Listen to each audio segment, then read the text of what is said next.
Players Club, ladies and gentlemen, welcome back to the U Sports Report. We want to do one quick highlight for you. There's no way we can mention these guys, diss them a little bit, and not cover the game they played last night. It would just be wrong of us, so we're sorry, all Boston Red Sox fans. Actually, we're sorry twice, because we're going to show you the highlights from the Tampa Bay Rays versus the Boston Red Sox, ladies and gentlemen. And this was a very interesting game. We had Ramirez going against Barnes, pitching. Ramirez was 2-0, playing well, coming through, but here we are, Mr. Jennings with a nice little hit. He goes up 1-4. It's a nice little solo home run. He comes through. Oh, that's Mr. Hernandez. Excuse me. Got the wrong name in there. It is the young man who wins game-winning home run in the 10th inning. Tampa Bay wins. Boston loses. The beautiful ones, he just got a shower. He is absolutely doing his thing. 3-0 Boston. See, we didn't want to show you Boston fans, but we did. We tried to save you. We tried to spare you the pain of a 3-0 loss, but we had to bring it up. Yeah, we had to, you know. It's just the right thing. We would be remiss if we didn't remind you how you guys lost last night. It would be a problem.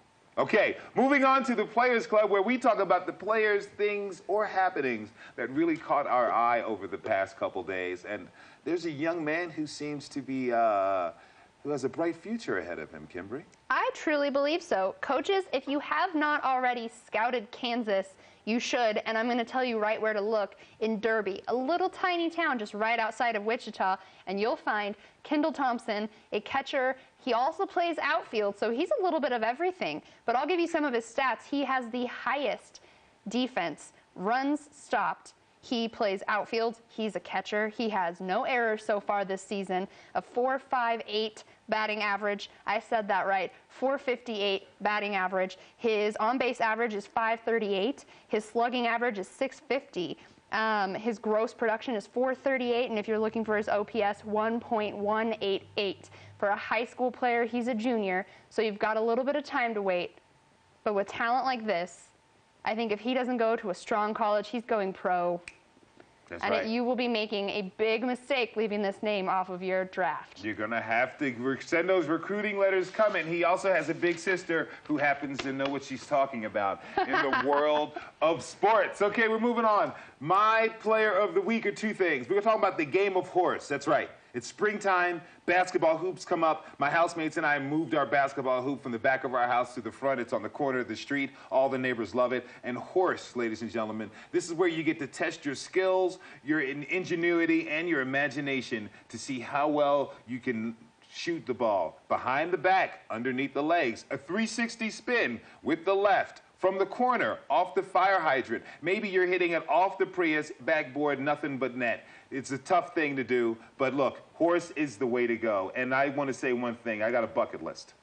One of my bucket list things was to play a game of horse with Mr. Prince Rogers Nelson, the fantastic musician who sadly passed away today. And that's something I am not going to be able to do, so I feel pretty upset about that. Yeah. So I think for the next couple of days, I'm going to play basketball, I'm going to play some Purple Rain, and I'm just going to think of Prince and everything that he did for us, because it's tough. It's tough. It's a tough one this year. It is. It's a difficult loss, a very talented, incredibly influential individual. And, you know, for a bucket list, something like that, it's, you know, we all have bucket lists, something we want to do and something like that. For that to be taken away way too soon, 57 years old, that's just not old enough. No. That just won't do. And that just makes us really sad here at the U Sports Report. Yeah, absolutely. Very, very sad. And that's something we're going to have to do. Maybe in the next lifetime, play some hoops with Mr. Prince Rogers Nelson, who, as we said before, kicked butt in the Super Bowl. And they did it in the rain, ladies and gentlemen. When the teams could barely play in the rain, Prince and his dancers made sure we were entertained in the rain. Coming up with our big, bright idea, where we ask you, what sports do you want to see us play here on the U Sports Report?